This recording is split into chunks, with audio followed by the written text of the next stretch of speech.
Вся татарская история в одном подкасте. Лекторий «Миллиард татар». И мне каждый раз хочется обнимать Миру и говорить каждый раз слова благодарности и вот искренней признательности. Спасибо вам огромное. И вот я надеюсь, что это у вас будет не последний фильм. У нас вот есть и деревянное зодчество, наверное, вы его тоже как-то зафиксируете, спасете. И татарская вышивка, все, Алладырса, в ваших руках. Да, Аллаха шүкір, халқым тең лайықты. бик Аллах вашик. Вот, тоже немножко остановлюсь на своей теме. Вот только вчера, волею судьбы, я сидела в архиве, не в архиве, а в фонде редких книг нашей библиотеки и перебирала подшивки «Кызыл Татарстан» за 24, 25, 26, 27, 28 и 29 года, 1900, разумеется. И искала, хоть она еще вся написана на арабской графике. Я смотрела, ну, как говорится, только картинки. Я искала хоть что-то, ну, меня ткачество интересует, в том числе вот и чижное производство, вышивка татарская, что-нибудь про кустарные промыслы. И представляете, волей судьбы я наконец-то нашла хоть маленькую зацепку. У моего супруга прадедушка был тоже печижником. И у него был свой магазин. В царское время он был приказчиком, а потом уже после первого раскулачивания, непосредственно после революции, настала эпоха НЭПа, и где-то с 26 по 28 год он опять открыл свой магазинчик. И вы представляете, вчера в этой вот газете, наполненной фотографиями снесенных мечетей, где показаны какие-то татарки в колфаках, ну, в платочках, в осуждающих карикатурах, я вдруг увидела Абдрахман Шамсуддинов, азиатская обувь. Это было настолько для меня вот знаком, что вот, вы знаете, вот ничего не исчезает бесследно, все остается в нашей памяти, все скрывалось, никто не знал, чем занимался дедушка. Ну, как-то вот говорили, да, он там что-то делал. Мало того, его родная сестра была замужем за Насреддином Хамитовым, а Насреддин Хамитов — это был приказчик у рода Сайдашевых, откуда вышел Салих Сайдашев. И сам маленький Салих Сайдашев как раз был воспитанником Насреддина Хамитова. Так получилось, что он рано остался без отца, и сестра его, Амина, была подружкой прабабушки моего мужа, и все они жили дружно, так как считалось, что мальчик должен воспитываться с примером мужчины рядом. И вот Насреддин Хамитов тоже был и чижником, и приказчиком в магазинах Сайдашевых. И у него даже такая есть история, запечатленная в книгах, что якобы в 1905 году, когда были мятежные какие-то происшествия в Казани, он просто проходил мимо, и его посадили в тюрьму под Кремлем. Ну, как была мощная облава, и его тоже туда поместили. Но его спасла грамота о победе на Парижской выставке, потому что он вышивал ячейки, и его именно модель победила. И вот это послужило причиной того, что к нему отнеслись как к уважаемому человеку, он был выпущен из каземата. Вот. Про коллекцию. Коллекция формировалась в течение, наверное, ну, немного. 6-7 лет вообще я собираю качество татарское. У меня очень большая коллекция татарского домашнего изготовления полотна, полотенец и так далее. А сапоги пришли постепенно. Конечно же, это вот и детская память сыграла, и потом еще мы делаем у нас есть проект «Исталик», мы делаем реконструкцию татарских костюмов. Вот для реконструкции татарского костюма мы сделали реплику, как смогли, вот этих сапог, видите? То есть вот эти сапожки, они были выкуплены в Америке, а вот эти сапожки мы сделали здесь. Ну, ножка у нынешних моделей уже другая, конечно, поэтому они побольше. Носились подобные мягкие сапожки, как чулочек, как носок. Они помогали поддерживать чистоту омовения и не омывать ноги 5 раз в день, и поэтому бабушки носили их постоянно, как носочки дома. Носились и с галошами, вот с такими. Я здесь для примера показала. Если выходили на улицу, галоши делали из плотных козловых сауровых шкур. Вообще к выделке шкур относились с огромным вниманием. Я просто зачитаю, по-моему, в фильме было сказано, но я добавлю, что вышитую обувь носили женщины и дети. Мужчины носили исключительно черную обувь, татары, мужчины носили черную обувь с вышитым только задником, где был такой зеленого цвета узор в форме дерева, без узоров. И вот даже вот этот задник, саур он называется. Ну, у нас говорят, что шагрень, но во всех дореволюционных книгах он идет как сауровая кожа. Я прочитаю, как изготавливали саур. Сауром называется круп лошади или ишака. Круп — это расстояние от середины спины до начала хвоста. Ну, спинка.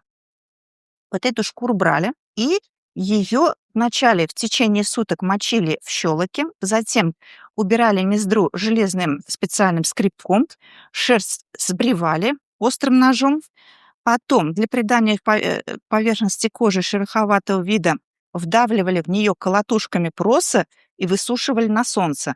Затем кожу снова размачивают и пересыпают медными опилками с примесью мышьяка и секретного состава. Последний сообщает коже твердость, а медь и мышьяк окрашивают ее в зеленый цвет. И вот вы понимаете, даже для изготовления одного маленького задника зелененького предлагалось такое большое количество усилий. А кожа, конечно, были совершенно другого качества, нежели сейчас. Вот посмотрите, вот эти сапоги принадлежали одной бабушке, которая жила в доме Шакур-солдата. Знаете, наверное, Тукая? Вот. Они мне рассказывали, что у них высота потолков была такая, что потолок они белили, встав на шкаф. 4,2 была высота потолков. И вот там жила у них бабушка, вот семья была очень обеспеченная. И у бабушки были вот эти сапожки. Это дореволюционные сапоги. И посмотрите, какие они... Какая кожа, как сказать, современной выделки через 20-30 лет не начнет хрустеть.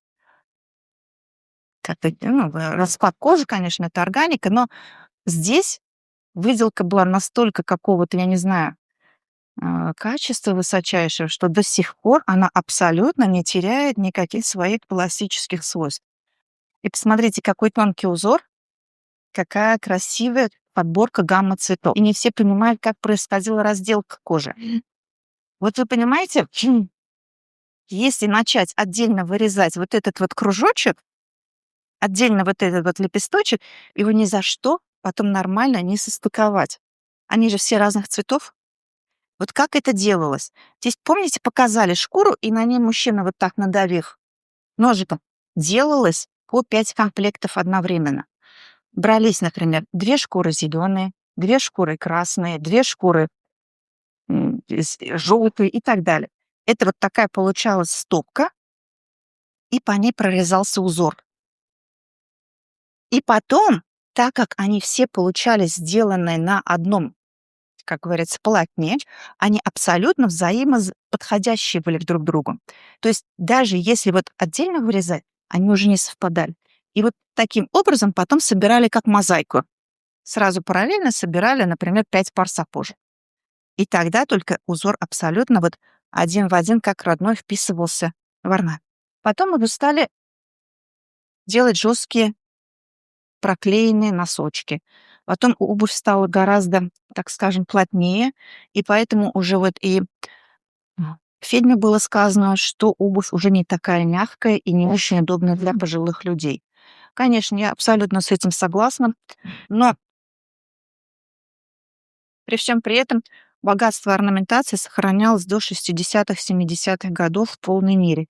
Потом уже пошло упрощение, и модели стали гораздо более стилизованными. В последнее время уже отдельные мастера, это вот работы за последние 10 лет, они вернулись в полноцветной гамме. Вот эти сапожки, они очень напоминают по окраске, видите, дореволюционная, очень красивая палитра, такая в естественных цветах. Но все это, разумеется, лишь, так сказать, единичное производство, и не все, к сожалению, это понимают. Я недавно только общалась с казанским гидом, и она говорит, мне приезжают на экскурсию, и я говорю, смотрите, вот казанский шов. Они зайдут в магазин Сахтиан, вот, например, говорят, ну, не знаю, дорого. И потом на следующий день, если продолжение экскурсии, не с гору говорят, посмотрите, мы нашли в 3 раза дешевле. И показывают имитацию, где просто сделана аппликация на коже и прошита машинным швом, вот как это называется? Швом зигзаг, да, такой, который сильно-сильно суженный. И вот люди даже не понимают до конца, насколько вот как бы а, вот эта имитация, ну, совершенно иного качества продукт.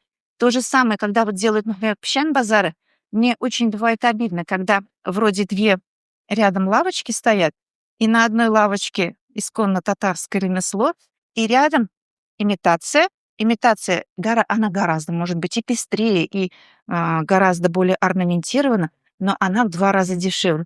У этих покупателей нет.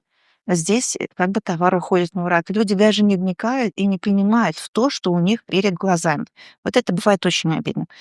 И я хотела сказать, что вообще, если посмотреть картины, а вот это уже более поздний период, видите, узор укрупняется,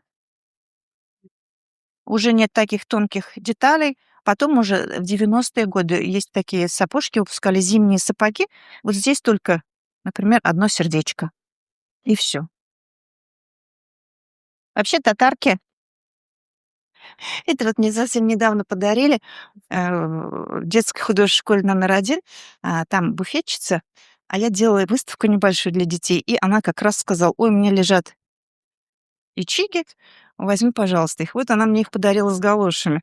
Тоже своего времени это для своего времени это был абсолютно стандартный вариант обуви, одежды. И есть даже фотография у Хариса Якупова, например, где бабушки именно в таких вот кожаных сапожках, которые берегли, надевали на выход, вот в таких резиновых кызыл ишле галошларда. Галоши с красным бархатом внутри. Вот это я, конечно, не выставляла на экспозицию, но это мне подарила очень моя хорошая знакомая. Я к ней пришла и увидела ее в этих сапожках. А, Увидев мой интерес, она сказала: "Хорошо, я тебе отдам". Но, к сожалению, она их постирала в стиральной машинке, немножко швы разошлись, будем реставрировать. Но посмотрите, это изделие 90-х годов тоже очень остроумное и очень удобное в быту, потому что вот толстый войлок, вот здесь мягкий очень носочек. Тоже, мне кажется, модель не должна гаснуть, да? Да. Да. Да, очень удобные. А вот эти, например, туфельки мы нашли совершенно случайно. После ухода из жизни бабушки моего супруга мы нашли коробку, и абсолютно неношенные вот такие в ней лежали туфельки. Здесь особенность в том, что эти туфли 20-е, 30-е года прошлого века. Есть одна особенность у татарских туфелек. У них для того, чтобы ноге было удобно, и она не натирала, здесь есть такой вот зазор. Видите, передник и задник скроены с небольшим нахлёстом друг на друга, и здесь для стопы создается свободное пространство. Вот посмотрите, это изделие 70-х годов, это изделие начала века, традиция, она сохранялась.